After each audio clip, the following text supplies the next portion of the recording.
But most writers don't make a dime. I think I'm in that category. I've made a few bucks writing. I've written anonymously for Hazelden Publications, which is for alcoholics. I've written meditations for Hazelden. I got an enormous amount of money, $20 each, for writing those meditations. And I don't know what else. Oh, I was just appointed. This hasn't been announced yet, but I'm going to get $600 a year for the next 2 years because I was just appointed Winona's Poet Laureate for the next 2 years. Congratulations. I haven't made that much money publishing anything, I did make $6,000 writing curriculum for curriculum that never got printed. And that's a long story having to do with the Winona story. I don't want to go into it. It's a really interesting story, actually. So I should tell it to you. Yeah, please. I wrote the play. I got this phone call from Florida. This woman, editor of an enormous curriculum project that goes to all the big cities, LA, Memphis, et cetera, et cetera, et cetera. Would you rewrite this to our specifications so we can use it as part of a curriculum package that we sell? It's a $50 million company, okay, that sells very expensive curriculum packages to cities. And it's for kids who are having trouble reading and all that. And so I did it. It was really easy. It was writing with a pair of scissors. And I did their little vocabulary lessons and all that. And I got paid $1,000 for it. And the next thing I knew, I was the literary advisor on the advisory board, on the board of directors of this $50 million company, and invited to Denver to this fancy hotel and all that, sitting around with people from the Bush administration, Department of Education and all that, feeling very uncomfortable. Okay. Well, anyway, I go home and the phone starts ringing. Are you a Native American? No. Are you a Latino, Hispanic? No. Is your legend an authentic Native American legend? Well, Pike of Pike's Peak is the first guy who wrote the first five sentences, and he was not a Native American. And all the other written versions of it are all white people's versions. Well, can you tell me that it's a Native American legend? Well, no. Can you find some real Native Americans who can tell me it's a real Native American? Okay, anyway, bottom line is that the project was canceled because I wasn't pure blood enough and the legend wasn't pure blood enough, et cetera, which is all in the introduction, by the way. Not my story, but...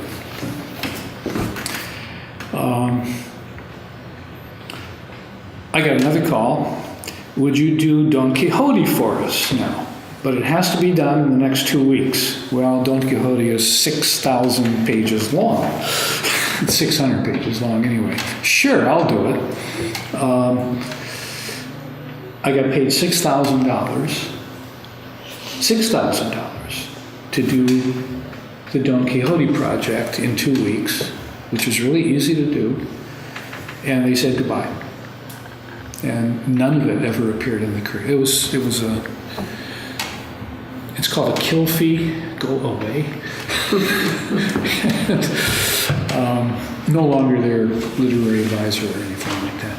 There are these huge battles that go on in the states of California and Texas, where all these special interest groups duke it out over what is socially acceptable to appear in textbooks. And all the interest groups, the religious groups, and Native Americans, et cetera, fight it out for space in the curriculum. And basically I got caught in a crunch. So, anyway, how curriculum is made. I wonder. Okay. Salivation. And then habit kicks in. And habit maybe should have something to do with commitment. And I guess I'm committed because my commitment to writing came late in my life, and it was too early for me to make another choice. When I think about it now, I probably would have done music and be unemployed too, like a journalist. My daughter got a horn scholarship to the University of Iowa, and she plays beautiful French horn. And last January informed me that she was dropping her horn scholarship, which was money, and majoring in religious studies instead, and ancient civilizations. So my son currently is the musician, and instead of the basketball player, which breaks Dad's heart. Sort of. So what's his instrument? His instrument is keyboard, but he's a composer. Mm-hmm. Yeah. Does he use a computer to compose? He uses a lot of computer stuff, and he hasn't taken many music lessons, but he just sits there and plays. It's really wonderful. So maybe he will live the life that I would have chosen had I the smarts to do that. The commitment part of it, I think, is especially troubled because the written word is losing its influence as a cultural force these days. Books, there are more books than ever before. And probably more people reading than ever before. And more people reading pure crap than ever before. Fewer books get the big mass readerships. And you can talk about Harry Potter and all that, and my two kids grew up on Harry Potter and how wonderful it is. But as a marginal writer, and most writers are marginal writers, you say, okay, there's a certain number of dollars out there, and $2 billion of it go toward the Harry Potter series, promoting it and turning it into movies and Halloween candy and God only knows what else. The publishing houses are putting all their money into a very, very few baskets. Okay, so that more and more writers really are out here somewhere on the fringes, looking in and really they don't have a chance to become writers who actually make a living at writing. There's about 100 fiction writers in this country who make a living writing fiction. 100. There's probably 50,000 fiction writers. I don't know how many there are. And a lot of them make a living at something. They teach, they're crooks, they're in Wall Street or whatever they do, but they don't make their living writing. And this is a problem you're going to be looking at in journalism. Newspapers are drying up. And the first place they're going to dry you up is as a reporter. And as a sports reporter, you're going to get really tired of figuring out synonyms for the word win and lose. Spring Valley got crushed yesterday. They got smashed yesterday. They got smeared yesterday. Right? And they'll pay a really pitiful salary and fire you when they can pay even more pitiful salary. So that's a problem. And of course the problem is then how do you value the written word? Look at us. There are many of us here. You know, I'm not surprised. There are a lot of people home watching TV and doing God only knows what. They're on the internet or whatever, you know. And the technology is taking us all there. I'm on the internet. You mentioned someone who was reading my stuff online, and I'm wondering how and where. I do have a blog site, believe it or not. I don't usually admit to this. I have a regular blog site on the Twin Cities Daily Planet. It's called Downstream. And you can read some of my short essays there. I don't really, I take it too seriously because I do spend time on those pieces, but I don't know, it's just online. It's not real writing.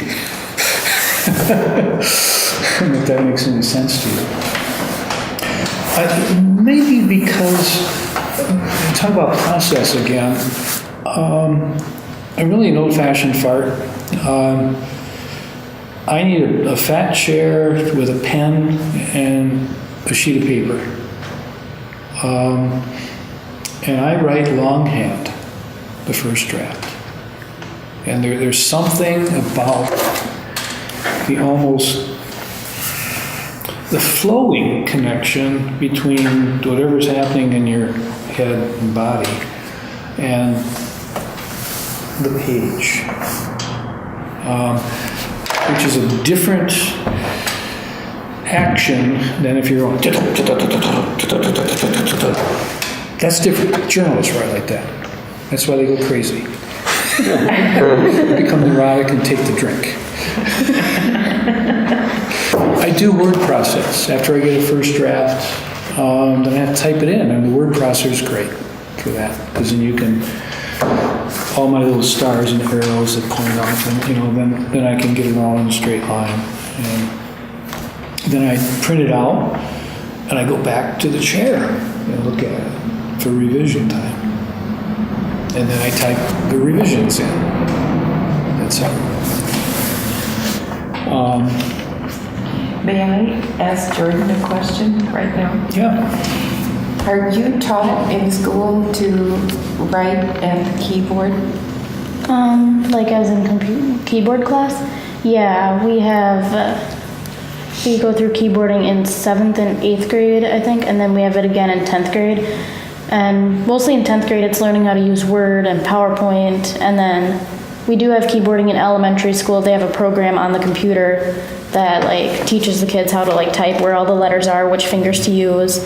And then when it gets more advanced in 7th grade, we learn about like the tools and like spell check and all that. Can I give you a quiz? Can I give you a little quiz? Sure. Pop quiz. What's a metaphor? A metaphor is comparing two things without using like or as. Good for you. What's an allegory? Oh gosh. I had this last year in literature. I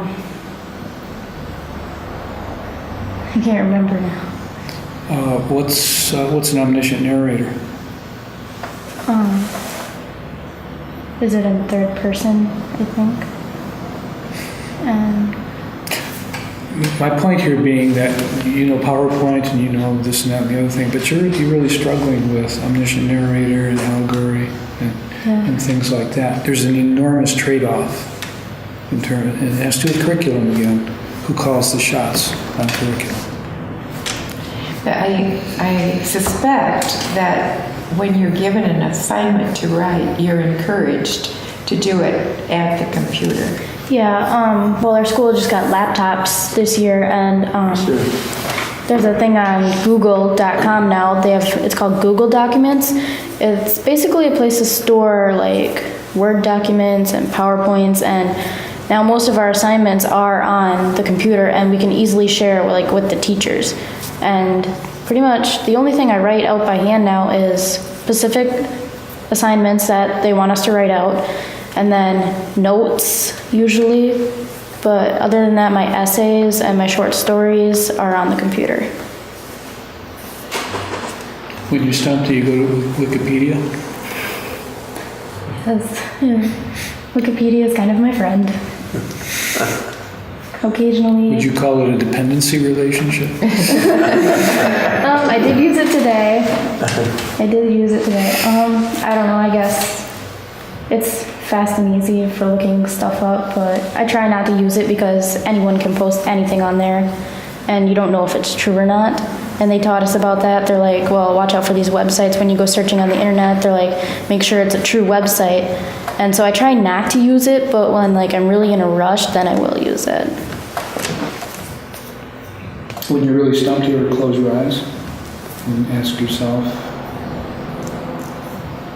where do I go with this? Sometimes I do, yeah. Or, And you know that sometimes it's true and sometimes it's not true. yeah.